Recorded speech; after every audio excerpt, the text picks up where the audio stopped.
ஒவ்வொரு ஆத்மாக்களுக்காகவும் எல்லாரையும் நினைத்து நன்றி சொல்கிறேன். அல்லேலூயா, அல்லேலூயா. கர்த்தர் நன்மைகளை செய்கிற நல்லவன். நம்ம ஒருபோதும் அப்படி நிச்சய மாட்டாரா, கைவிட மாட்டாரா? அல்லேலூயா. ஆனால் இப்பொழுது நாளிலே நினைக்கவில்லை, எண்ணவில்லை. ஆனால் பிள்ளைங்க சொல்லிட்டு வந்திருப்பாங்கன்னு நீங்கள் நினச்சிருப்பீங்க. பிள்ளைகளுடைய வருதை தெரியவே செய்யாது. அல்லேலூயா. திடீரென்று அவங்க மருமகனும் மகளும் சுருட்டைங்க மட்டும் குடிச்சு வந்திருக்காங்க. அல்லேலூயா. நாங்களே எதிர்பார்க்கல. கடந்த நாட்களில் பேசும்போது கூட சொல்லலை. அல்லேலூயா. தேவ வார்த்தை கற்றுக் கொண்டு வந்திருக்கிறார். கற்று சிறுக்கிறார், செய்தி கொடுக்க வச்சிருக்கிறார். இவன் கூட நம்ம மக்களுக்கு ஐயாவும் கொடுப்பாங்க. அல்லேலூயா. அவருடைய வருகையை நினைத்து நான் நன்றி சொல்கிறேன்.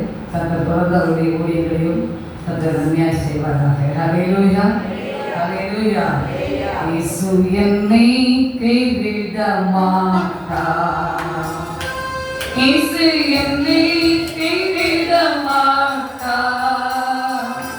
கரும்புயல் மறினும் பேரில் காத்து வீசினும் அவர் என்னை கைவிட மாட்டார். இயேசு என்னை கைவிடவில்லை. இயேசு என்னை கைவிடவில்லை. கரும்புயல் வந்ததே பேரில் காத்து வீசினும் அவர் என்னை கைவிடவில்லை. கரும்புயல் வந்ததே பேரில் காத்து வீசினும் அவர் என்னை கைவிடவில்லை.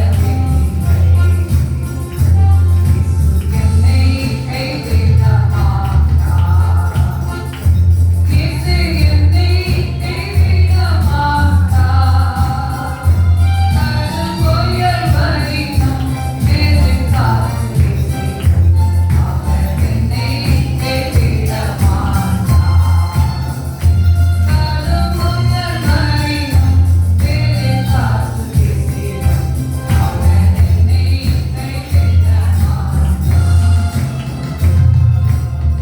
அல்லேலூயா. தேவனுக்கு மகிமை உண்டாவதாக. அவருடைய சமூகத்தில் ஏற்படுத்தப்பட்ட வார்த்தையானது ஏசாயா 49ஆம் அதிகாரம் 14-15 வாசித்து பார்ப்போம். ஏசாயா 49. சீயனோ, கர்த்தர் என்னை கைவிட்டார், ஆண்டவர் என்னை மறந்தார் என்று சொல்கிறார். ஸ்திரீயானவள் தன் கர்ப்பத்தில் பிள்ளைக்கு இறங்காமல் தன் பாலனை மறப்பாளோ? அவர்கள் மறந்தாலும் நான் உன்னை மறப்பதில்லை. அல்லேலூயா.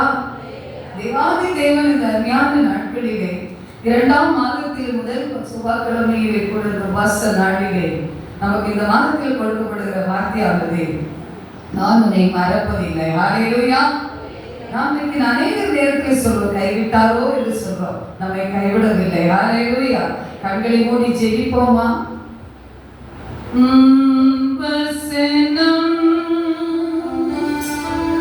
தியானிக்கையில் இதயமதே ஆறுதலே. வசனம் தியானிக்கையில் இதயமதே ஆறுதலே. ஆயுளில் நடக்கையிலே தீபமாக வழி நடத்தும். ஆயுளில் நடக்கையிலே தீபமாக வழி நடத்தும். அன்பின் தகப்பனே, என் ஆண்டவர் என்னை கைவிட்டாரோ என்று சொல்லும்போது நான் உன்னை கைவிடவில்லை, நான் உன்னை மறப்பதில்லை என்று சொல்ல உங்களை வேத வசனத்திற்காக ஜெபிக்கிறேன். வசனத்தின்படி எங்களோடு பேசுவேன். ஆத்ம வறட்சி படையட்டும், ஆத்மா விடுதலை பெறட்டும். நன்றி சொல்லட்டும். இயேசு நாமம் மகிமைப்படட்டும். மீட்பர் பாதம் கெஞ்சி கேட்கிறோம் நல்ல பிதாவே, ஆமென். தேவாதி தேவனை நாட்களில் சொல்லும் போது கர்த்தர் என்னை கைவிட்டார் என்று சொல்லி ஆண்டவர் என்னை மறந்தார் என்று சொல்லுகிற நாம் இன்றைக்கு அநேகர் தேவ சமூகத்தில் இருக்கிறோம். ஹல்லேலூயா. ஆனால் தேவாதி தேவன் இன்றைக்கு நமக்கு வாக்கு கொடுக்கிறார். நான் உன்னை என்ன செய்யவில்லை, கைவிடவில்லை. நான் உன்னை என்ன செய்யவில்லை, மறப்பதில்லை. ஹல்லேலூயா. கைவிடாத நேசர் நம்மோடு தான் இருக்கிறார். ஒவ்வொரு நாளும் நாம் நினைவுகளாம் அவர் தூரமாக இருந்து அறிகிறாராம். ஹல்லேலூயா. உங்களுடைய நினைவு என்னுடைய நினைவுகள் அப்படி எப்படிப்பட்டவராக இருக்கிறார், தூரத்திலிருந்து அறிகிறவராக இருக்கிறார். நாம் ஒரு விஷயம் நினைக்கிறோம், நாம் இந்த வழியை கடந்து போனால் யாரு காப்பா, நான் இந்த பாதையை சென்று விட்டால் யாரு பாப்பா? இல்லை, தேவன் ஒருவர் தூரமாக இருந்து உன்னையும் என்னையும் காண்கிறவராக இருக்கிறார். ஹல்லேலூயா. ஹல்லேலூயா. அந்த தேவனை தான் நாம் ஆராதித்து ஜெயித்துக் கொண்டு இருக்கிறோம், விசுவாசத்தில் காத்து இருக்கிறோம். அதே வண்ணமாக பார்க்கும் போது சீமோனே சொல்லும் போது கர்த்தரை கைவிட்டார் என்று சொல்ற கிறிஸ்துவுக்குரிய மாணவர்களே, நம் தேவன் கைவிடுவதில்லை. எத்தனையோ சாவுகள் போராட்டங்கள் வந்த போதிலும் உங்களை கைவிட்டார் என்றால் இன்றைக்கு நாம் இருக்க முடியாது. ஹல்லேலூயா. இன்றைக்கு அவர் நம்மோடு இருக்கிறபடினால் அவர் கைவிடாத நேசர் நம்மோடு தான் இருக்கிறார். அலை போல சோதனை வருகின்றன, கடல் போல பங்களிப்பு வருகின்றன. அந்த வேளையில் நம் தேவன் நமக்கு கைவிடுகிற தேவன் அல்ல என்று பக்தர் பாடியிருக்கிறார். பேதுரு சொல்லும் போது ஆண்டவர் தன் கடலை நடந்து வரும்போது நீங்க நடந்து வரல, நான் விசுவாசிக்காத அன்னமாய் இருந்த போதிலும் கூட அவன் கேட்கும் போதே அவன் வா என்று சொல்லும் போது அவன் கடந்து போகிறான். ஆனால் அந்த சமயம் காற்று அதிகமா இருந்ததுனால அவன் என்ன செய்கிறான், அங்கலாய்க்கிறான். ஆனாலும் ஆண்டவர் என்ன செய்கிறார், விசுவாசியை பகராதே என்று சொல்வது போல ஒரு கரம் கொடுத்து என்ன செய்கிறார், ஏற்றுப்படுகிறார். அதே வண்ணமாக தான் இன்றைக்கு நம்ம விசுவாசத்திலே பதறுகிறோம். சில சமயங்கள் அப்படிப்பட்ட ஒரு சோதனைகள் வருகின்றன, விளைவினங்கள் வருகின்றன, பற்றாக்குறை வருகின்றன. ஆனால் அந்த பற்றாக்குறையிலும் வேதனையிலும் சோர்விலும் கூட கர்த்தர் என்ன செய்கிறாரா, உங்களை என்ன கரம் பிடித்து என்ன செய்வாரா, நடத்துவாரா. ஹல்லேலூயா. அவர் கைவிடவே மாட்டேன் என்று சொல்கிறார். அவர் கைவிடாத கர்த்தர் உங்கள் நடுவிலே இருக்கிறார். ஹல்லேலூயா. அவர் சொல்றாரு என்ன பதிலா, நான் உன்னை பல்லக்கரம் பிடித்து உன்னை நடத்துவேன் சொன்னாரா? ஏசாயால தான் வாசிப்போம், நான் பல்லக்கரம் பிடித்து உன்னை நடத்துவேன், நீ ஏன் பயப்படுகிறார்? கிறிஸ்துவுக்குள் பிரியமானே, நமக்குள் பயம் வருகின்றன. கலந்து ஊழியத்தின் பணியை கூட அப்படித்தான் சில காரியங்களை யோசிப்பது உண்டே. ஆனாலும் கர்த்தர் கிருபையாக தான் அந்த ஊழியத்தின் பணிகளை இதுவரை நடத்தி கொண்டிருக்கிறார். ஒவ்வொன்றாய் நினைப்பது உண்டு, ஒவ்வொன்றாய் ஆலோசனை பண்ணுவது உண்டு. உங்களுடைய என்னுடைய ஆலோசனை காட்டிலும் தேவனுடைய ஆலோசனை அவர் பெரியவர். ஹல்லேலூயா. அவர் ஆலோசனை பெரியது. அவர் சொன்னார் அல்லவா, உங்கள் ஆலோசனைகள் ஒன்றுமே இல்லை, அவருடைய ஆலோசனை பெரியது. அப்ப கைவிடாத கர்த்தர் உங்களுடைய என்னுடைய இருந்து அவர் நடத்த இன்று உண்மையுள்ளவராக இருக்கிறார். இதே அனுபவத்திலே இந்த உலகத்திலே உங்களுக்கு உபத்திரம் உண்டு என்று சொன்னது போல அந்த உபத்திரத்தின் பாதையில் வரும்போது அவரை கைவிட மாட்டார். கிறிஸ்துவுக்கு பிரியமானவர்களே, அவர் மறக்கவும் மாட்டார். அதாவது ஸ்திரீயானவள் தன் கர்ப்பத்தின் பிள்ளைக்கு இறங்காமல் தன் மாணவனை மறப்பாளோ என்று சொல்வது போல அவர்கள் மறந்தாலும் நான் உன்னை மறப்பதில்லை. உங்களை அவர் மறக்க மாட்டாரா, மறக்க மாட்டாரா? அநேக வேளையில் நாம் நினைப்போம், சில காரியங்களிலே இந்த நாட்களில் நினைத்தால் உலகமே பொல்லாமல் ஓடிக்கொண்டிருக்கு, எல்லாருக்கும் தெரியும். ஹல்லேலூயா. பிள்ளைகளுக்குள் அன்பு இல்லை, பெற்றோருக்குள் அன்பு இல்லை, சகோதரருக்குள் அன்பு இல்லை, எந்த விதத்திலும் அன்பு இல்லை. அந்த அன்பில்லாத காலத்திலே வாழ்ந்து கொண்டு இருக்கிற நமக்கு ஆண்டவர் சொல்றாரு, நான் பாலகனை தன் பாலகனை மறப்பாளோ அவர்கள் மறந்தால் நான் என்ன செய்வதில்லை, மறப்பதில்லை. உங்களை மறக்காத தேவன் தான் நம்மை நடத்துகிறதா இருக்கிறார். கிறிஸ்துவுக்குள் பிரியமானவர்களே, ஒரு நாட்களை பார்க்கும் போதே தெய்வ சமூகத்திலே ஒரு காகத்தை ஒரு காரியத்தை பார்க்கிறோம். அந்த காகமானது சொல்லும் போதே அது ஒரு தீப்பந்தமாக எரிந்து கொண்டு மலையில இருக்கிறது. ஹல்லேலூயா. அங்கே ஒரு மரம் இருக்கிறது. அந்த மரத்திலே தன்னுடைய குஞ்சுகள் அடைக்கலம் கொடுத்து வைக்கப்பட்டது. திடீரென்று காட்டு தீ வந்ததுனாலே அந்த மலையில என்ன செய்துச்சு, தீ பற்றி எரிந்தது. அப்பொழுது அந்த பெரிய காகமானது சுழ்ந்து சுழ்ந்து கத்திக்கொண்டே ஓடிக்கொண்டே இருக்கிறது. ஆனாலும் அதால் ஒன்றும் செய்ய முடியவில்லை. ஆனாலும் அது எப்படியாவது நம் பிள்ளையை காப்பாற்ற வேண்டும் என்று சொல்லி இந்த காகமானது அப்படியே அது பறந்து போய் அந்த மரத்துக்குள்ளே கூட்டுக்குள்ளே போய் சிறையை விரித்து அந்த குச்சிகளை என்ன செய்தான் பாதுகாத்து அப்படியே வைத்திருந்துச்சான். அப்படியே வைத்திருந்த சோதனை பார்க்கும்போது அது அப்படியே நகர்ந்து விடவோ பார்க்கும்போதே தன் தாயின் உயிர் என்ன செய்து போய்விட்டது. அது செலவுக்குள்ள இருந்த குஞ்சுகள் எப்படி இருந்துச்சான்? ஜீவனோடு இருந்துச்சான். ஹல்லேலூயா. இந்த அளவுக்கு நான் இன்னைக்கு உங்களுக்காகவும் எனக்காகவும் ஏசப்பா கூட சிலுவையில ஜீவனை கொடுத்தார். யாருக்காக? அவருடைய பிள்ளைகளை காப்பாற்றுவதற்காக, அவர் பிள்ளைகளை வாழ வைப்பதற்காக. அவர்களை நான் என்ன செய்ய மாட்டேன், கைவிட மாட்டேன். இந்த தாயின் பறவைக்கு அந்த அன்பு இருக்கும். ஆனால் உங்களை உருவாக்கின தேவாதி தேவனுக்கு அன்பு உண்டா இல்லையா? அல்லேலூயா. அவர் சொன்னார், நான் அன்பா இருக்கிறேன்னு சொன்னார். நான் அன்பா இருக்கிறேன், நீங்கள் அன்பா இருக்கிறீர்களான்னு கேட்கிறார். நம்மளுக்குள்ள எனக்குள்ள அன்பு இல்லையே, அதே என்னை நேசிக்கிறாயா என்று கேட்பார். இப்படிப்பட்ட காரியங்களை பார்க்கும் போதே தாயின் பறவைக்கு அவ்வளவு ஒரு ஆர்வம் இருந்து அந்த குஞ்சுகளை காப்பாற்றுவதற்கு தன் ஜீவனை கொடுத்து தன் குழந்தைகளை காப்பாற்றுகிறது அல்லவா? அந்த இயேசுதான் நம்மை காப்பாற்றி வந்து வருகிறார். அல்லேலூயா.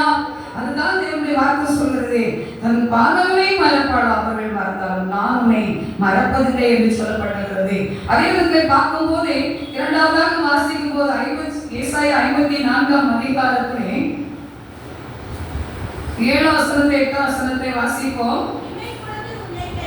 இமை பொழுது உன்னை நான் கைவிட்டேன், ஆனாலும் உருட்டுமான இரக்கங்களினால் உன்னை சேர்த்துக் கொள்வேன்.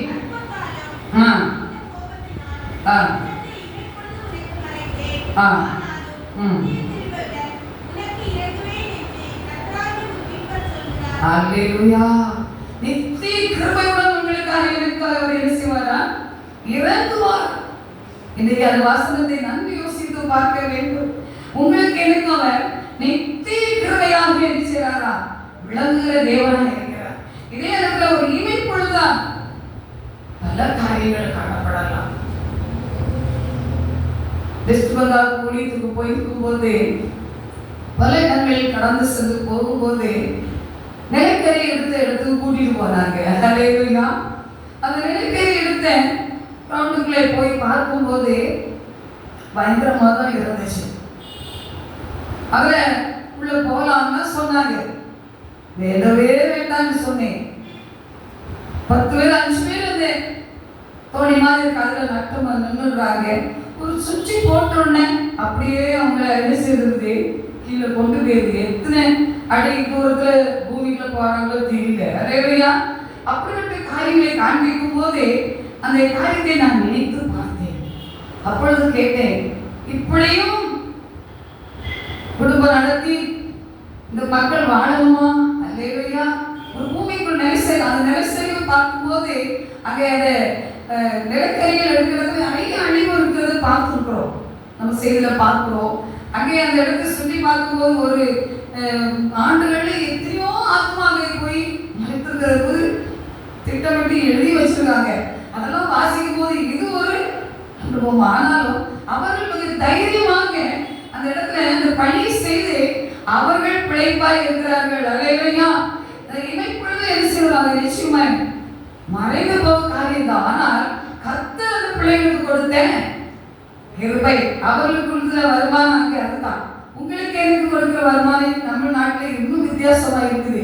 அந்த இடத்தை பார்க்கும் போது அப்படிப்பட்ட காரியம் ஒரு சகோதரர் சொல்லுவார், உண்மைதானமா அனுதினம் நாங்கள் உள்ள போயிட்டு வெளியே வருகிறது தேவ கிருபை. அல்லேலூயா. அல்லேலூயா. தேவ கிருபை என்று சொல்லி அந்த அண்ணாச்சி சொல்லி சாட்சி சொன்னார். அல்லேலூயா. அப்ப அவங்க இடத்துல அந்த ஊழியத்தை செய்யும் போதுதான் அவங்க முதலாவது தேவ சமுத்திரம் எங்களை கூட்டிக் கொண்டு ஒரு இடத்துல கொண்டு விடும் போது ஒரு சிறு கூடாரம் போல இருந்துச்சு. அந்த கூடாரத்துல தான் முன்னாட்களிலே குஷ்டரோகிகள் தங்கி இருந்திருந்தாங்க. அல்லேலூயா. அப்போ குஷ்டரோகிகள் தங்கியிருந்த ஒரு இடமா இருந்திருக்கு. அதை இப்போ ஒரு ஆராதனை வச்சு நடத்தி கொண்டிருக்கிறாங்க. அதில் கொண்டு எங்களை என்ன செய்தாச்சு, நீங்க இங்கதான் இருக்கணும் அப்படின்னு சொல்லி சிரமமான ஊழிய பணிகளே அப்படிப்பட்ட அனுபவங்களிலே ரொம்ப உற்சாகமாக அவங்க மன ரம்யமாக செய்ததை நான் இன்று நினைப்பேன். எதுவுமே கேட்க மாட்டார்கள். சரீர பலவீனமாக இருந்தாலும் நான் இப்படிதான் இருக்க முடியும் படுக்க முடியாது சொல்லவும் மாட்டார்கள். ஆனால் அப்படியே அந்த இடத்துல தங்க வைத்தார்கள். அவங்களுக்கு மட்டும் ஒரு கயிறு போட்டு கட்டில் போட்டு கொடுத்தாங்க. அல்லேலூயா. கயிறு நாள்ல பின்னல கட்டில் கொடுத்தாங்க. கிறிஸ்து பங்கால நடந்த சம்பவம். அல்லேலூயா. அங்கே 9 மணி நேரம் ஜெபம் செய்துதான் ஆண்டவர் எங்களை கொண்டு போயிட்டு இருந்தார். அப்பொழுது அங்கே காத்திருந்து ஜெபிக்கிறோம். நானும் பெருமாள் பிரதரும் அவருக்கு ஒரு பாய் கொடுத்துருந்தாங்க. நாங்களும் எங்களுடைய படுக்கை அங்கே பார்த்து கொண்டோம். ஆனால் காலையிலே தேவ சமூகத்திலே 9 மணி நேரம் காத்திருந்து ஜெபிக்கும் போது கர்த்தர் அநேக காரியங்களை திட்டமும் தெளிவுமாக பேசினார். அவங்களுக்கு ஆச்சரியமா இருந்தது. உலகத்தை காக்கிறவர்களே இங்கே என்ன செய்து விட்டார்கள், வந்து விட்டார்கள் என்று நினைச்சிருக்கலாம். அல்லேலூயா. அப்படியே சொன்னார்கள். எனக்கு டைம் கொடுக்க டைம்ல ஒரு பாட்டு படிக்க கொடுத்தாங்க. அல்லேலூயா. அப்பொழுது ஒரு பாட்டோடு ஒரு சொந்த வாக்கோடு சொல்லி முடித்தேன். சில ஆத்துமாக்களுக்கு அந்த பாடலின் வரி என்ன செஞ்சுச்சு, உள்ளத்தை தொட்டுட்டு. அல்லேலூயா. உள்ளத்தை தொட்டுட்டு அந்த இடத்துல பார்க்கும் போதே அவர்கள் முடிந்த பிறகு சொன்னாங்க, அம்மா அந்த பாடலினாலே நாங்க என்ன செஞ்சுட்டோம், மனம் திரும்புற அனுபவத்துக்குள் வந்துச்சோமே அப்படின்னு சொன்னாங்க. அப்படி தேவ வார்த்தையின்படி மிக ஆச்சரியமாக அந்த ஊழியத்தை நடத்தினோம். அவங்க அதுக்கப்புறம் புரிஞ்சாங்க. அடுத்த 2-3 சபைக்கு ஒரு காரை வச்சு இந்த சபைக்கு அந்த சபைக்கு அந்த சபைக்கு ஒரு 4 சபைக்கு கூட்டிட்டு போறாங்க. அந்த நைட்ல முழுசும் என்ன செய்தாச்சு, சில சபைகளில் போய் ஊழியத்தை செய்துட்டு இரவிலே அவங்க வீட்டுக்கு கூட்டு போறாங்க. நல்ல அருமையான வீடு வச்சிருக்காங்க, மாடி வச்சிருக்காங்க, எல்லா வசதியோடு இருக்காங்க. ஆனா எங்களை முதல்ல தங்க வச்சது எங்க, புஸ்தகி தங்கின இடம் சொல்லி ஒரு சில கூட இப்போ ஆராதிக்கிற இடம் தான். பாத்ரூம்ல நினைக்க முடியாது, தண்ணி நினைக்காத சொன்னது டைமும் ஓடிடும். அப்படி ஒரு சிரமக்கப்படும் ராத்திரி அப்படியே தத்தளித்து நிற்கிறோம். தண்ணி கிடையாது, தண்ணி பாத்ரூம் போடணும். என்ன சூழ்நிலை இருந்துச்சு. ஆனால் அதை பொறுப்பெடுக்காதபடி நானும் என்னுடைய கணவரும் பெருமாள் சமாளித்துக் கொண்டோம். அதுக்கு சொல்றாங்க, ஊழியத்தை செய்து நாங்கள் இன்றைக்கு இரவிலே கிழமை சாயங்காலம் வைக்கலாம்னு சொல்லும்போது, இன்னும் ஒரு 10 நாள் இருக்கலாம், இங்கே தங்கலாம், இங்கே இருக்கலாம். நோ. அல்லேலூயா. பிரதர் சொன்னாங்க, ஆண்டவர் சொன்னாரு, நான் வந்தேன் 9 மணி நேரம் ஜெபம் பண்ணிட்டேன், இனி என்னுடைய பிரயாணம் என்ன செய்யணும், கன்னியாகுமரி. அல்லேலூயா. அப்படியே சொல்லி கிளம்பிட்டோம். மனுஷனுடைய எண்ணங்கள் அப்படிதான் இருக்கும். ஆனா அந்த எண்ணங்களின் மாத்திரம் அல்ல, அதிலே நாம் உண்மையோடு ஒரு மனரத்தியமாய் ஊழியம் செய்ய வேண்டியது உங்களுடைய என்னுடைய கடமை இருக்கிறது. அல்லேலூயா. அப்ப அப்படி வார்த்தை அடுத்த சொல்லப்பட்டிருக்கிறது. அந்த காரியங்களை கர்த்தர் என்ன செய்யறாராம், ஆனா நித்திய கிருபையுடன் இறங்கி அவர் என்ன செய்யறாரு, வழி நடத்துகிறவராக இருக்கிறார். கிறிஸ்துவுக்குள்ளே மாணவர்களே, ஒவ்வொரு நாளும் கர்த்தர் சொன்னதை செய்யும் போதுதான் அவருடைய ஆற்றுதலும் தேர்தலும் மேன்மை நமக்கு கிடைக்கும். இந்த வசனங்களை அதிகமான காரியங்களை சொல்ல சமயம் இல்லை. ஆனாலும் கூட கர்த்தர் உங்களுக்கு நித்திய கிருபையுடன் இறங்க உண்மை உள்ளவராக இருக்கிறார். ஒருபோதும் அவர் கைவிட மாட்டார். அந்த ஊழிய பணியை செய்து உற்சாகமாய் கடந்து வரும்படி செய்தார். இன்றைக்கு நான் நினைப்பேன், அப்படிப்பட்ட ராஜஸ்தான்ல போகும்போது அப்படித்தான். ராஜஸ்தான் ஊழியத்திலே கர்த்தர் சித்தம் அதுதான். அநேக காரியங்கள் வந்தது, அநேக பிரச்சனை வந்தது, இமைப்பழுது சோதனை வந்தது. ட்ரெயின்ல நான் இருக்கேன், கன்னியாகுமரிக்கு என்னை எப்படி கொண்டு சேர்ப்பீங்கன்னு தான் கேட்டேன். அல்லேலூயா. எப்படியாவது வண்டியில தூக்கி வச்சிருங்க, அப்படியே நான் சுருண்டு படுத்துறேன். அந்த வண்டி அப்படியே கன்னியாகுமரிக்கு இறக்குறா போதும். அல்லேலூயா. என்னை சத்ருவானவர் கிரியை செய்தார். நீ கன்னியாகுமரியிலிருந்து இங்கே வந்து 9 மணி நேரம் செடிக்கு வந்திருக்கிற, நீ இங்கிருந்து போய் பார்ப்போன்னு என்னிடத்துல கேட்டான். அல்லேலூயா. ஒரு காரியத்தை அப்படி கண்டு கேட்டானா, கதை சொன்னது போல நம்முடைய ஒரு இமைப்பொழுது அவர் தாங்குகிறவராக இருக்கிறார். அல்லேலூயா. அவர் கைவிடாதவராக இருக்கிறார். நித்திய கிருபையுடன் இறங்குகிற தேவனாக இருக்கிறார். கிறிஸ்துவுக்குள் பிரியமானவர்களே, எல்லா சாமானும் வைத்து இந்த இடத்துல இருந்துக்கே வச்சுட்டு 2 பேரும் போயிட்டாங்க. மாத்திரை வாங்கிருக்கு, என்னுடைய சரீர சோர்வுக்கு மாத்திரை வாங்கிருக்கு. தெரியாம சுத்தி சுத்தி 1 அவர் சுத்தி திருந்து ஒரு மாத்திரை கிடைக்கிறது கஷ்டப்பட்டு வாங்கி வந்தாச்சு. ஆகாரம் இல்லை, எதுவுமே சாப்பிட முடியல. ஆனால் ஏதாச்சும் போடுன்னு சொல்லி அவங்க ஜெபித்து கொடுத்தாச்சு. போட்டுட்டு அப்படியே உட்கார்ந்துருந்தேன். மாசம் தெரியாது. சூழ்ந்திருக்கிற ஜனங்கள் ஒரு மாதிரி பார்க்குறாங்க. சூட்கேஸ் 2-3 இருக்குது, சுற்றி இருந்து அதுக்குள்ளே இருந்து பார்த்துட்டே இருக்கிறேன். சரீரம் பலவீனம். ஆனாலும் ட்ரெயின் வந்து தூக்கி வச்சது போல அழைத்து கொண்டு போய் அதில் படுக்க வச்சாங்க. அவ்வளவுதான், கிருபையாய் கொண்டு சேர்த்தார். அப்படி கேட்பது உண்டு. உடைய பணிகளை நம்ம எல்லாரும் ஏதோ நினைக்கிறோம். உடைய பணிகள் அப்படிப்பட்ட சோதனையின் காரியங்கள் வரும். அந்த சோதனையில் தான் அவர் என்ன செய்ய நித்திய கிருபையுடன் இறங்குவார். அல்லேலூயா. இமைப்பொழுது சோதனை வரும். அந்த இமைப்பொழுது காரியங்களில் அவர் என்ன செய்யறாரா, நமக்கு நித்திய கிருபையுடன் இறங்கி நம்ம வழி நடத்த அவர் உண்மை உள்ளவராக இருக்கிறார். அதே நேரத்தில் பார்க்கும்போது மூன்றாவதாக பார்க்கும்போது ஏசாயா 44:21 வாசிப்போம், அதோடு நிறைவேற்றுவோம். ஏசாயா 44:21 யாக்கோபே இஸ்ரவேலே இவைகளை நினை, நீ என் தாசன், நான் உருவாக்கினேன், நீ என் தாசன் இஸ்ரவேலே, நீ என்னால் மறக்கப்படுவதில்லை. ஹல்லேலூயா. நம்மை ஒருபோதும் மறக்க மாட்டார். அவருடைய தாசனாக, அவருடைய மகனாக, மகளாக நம்மை ஏற்றுக்கொண்டிருக்கிறார். உங்களை நீ தூரமாக இருந்த கண்டெடுத்து ரசித்தவர் கைவிடுவார? கைவிட மாட்டார். கைவிடுவோ சோதனை வரும், ஆனால் அவர் கைவிட மாட்டார். கிறிஸ்துவுக்குள்ளே மாணவர்களே, இந்த நாட்களிலே கர்த்தர் பேசுகிறார், அவரை மறப்பதில்லை என்று சொல்வது போல நம்மை மறவாத கர்த்தர் நாம் கூட இருக்கிறார். நாம் அவரை மறவாதபடி தேட வேண்டும். இரவென்றும் பகலென்றும் மத்தியானம் என்றும் 3 வேளை தினமும் தேட வேண்டும். அல்லேலூயா. அந்த ஜெபத்தை நாம் விடாதபடி செய்ய வேண்டும். நாட்களிலே ஒரு மாதம் நிறைவேறி விட்டது. இன்னைக்கு 3ஆம் தேதி 2ஆம் மாசம் வந்துட்டோம். நான் தினமும் 1 மணி நேரம் கரெக்டா ஜெபிக்கிறேன்னு சொல்லுங்க பார்ப்போம். சிம்சேசபுரத்தோட 2ஆவது தான் கை தூக்குச்சு. 2 பேருக்கு பரிசு கொடுத்துட்டு வந்தேன். அல்லேலூயா. நீங்க ஒரு கை தூக்க முடியல. அப்போ தினமும் 1 மணி நேரம் என்ன செய்ய முடியல, கரெக்டா பண்ண முடியல. எப்படி ஆசீர்வாதம் பெறுவோம்? அல்லேலூயா.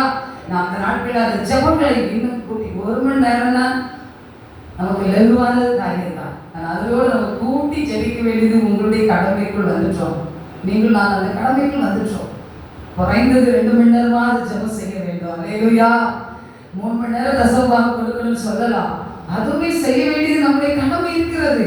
ஆனால் கர்த்தர் நம்மை மறக்க மாட்டார். நாம் அவரை மறவாதபடி தேடும் போது ஒருபோது நம்மை கைவிடாத கர்த்தர் நம்மை நிச்சயமாய் வழிநடத்தி நம்மை ஆசீர்வதிப்பார். தேவதாமே இந்த சிறு வார்த்தை செய்தியை ஆசீர்வதித்து நடத்துவாராக. நான் தாயுனை மறந்தால் நான் உன்னை மறப்பதில்லை என்று சொன்ன கர்த்தர் நம்மை ஒரு இமை பொழுதுல கைவிடுகிற அந்த போல் வந்தால் அவர் என்ன செய்ய மாட்டாரா, நித்திய கிருபையுடன் இறங்கி நம்ம என்ன செய்வாரா, வழி நடத்துகிற கர்த்தர் நம்மோடு இருக்கிறார். இந்த மாதத்திலே அந்த வழியோடு நம்மை நடத்துவார். நாம் தேவனுக்கு சொல்ல வேண்டாம், என்னை கைவிட்டார்கள், என்னை மறந்துவிட்டாரோ ஆண்டவர் என்று சொல்லாதபடி நான் தேவனை இன்னும் அவரோடு உறவாடி ஜெபிப்போம். கர்த்தர் நிச்சயம் நம்மை நடத்தி வழி நடத்தி நம்மை ஆசீர்வதிப்பார். ஹல்லேலூயா. ஹல்லேலூயா. அவர் ஒருபோதும் சொன்னதை செய்யாமல் இருக்கிற தேவனாக சொன்னதை அவர் செய்ய உண்மை உள்ளவராய் இருக்கிறார். ஹல்லேலூயா. சொல்லி முடியாத அற்புதம் செய்தவர் நீரே, ஐயா நீரே, எண்ணி முடியாத அதிசயம் செய்தவர் நீரே, ஐயா நீரே, சொல்லி முடியாத அற்புதம் செய்தவர் நீரே, ஐயா நீரே, எண்ணி முடியாத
தேவன் நாமே இந்த வார்த்தை செய்தி ஆசீர்வதிப்பாராக. ஆமென்.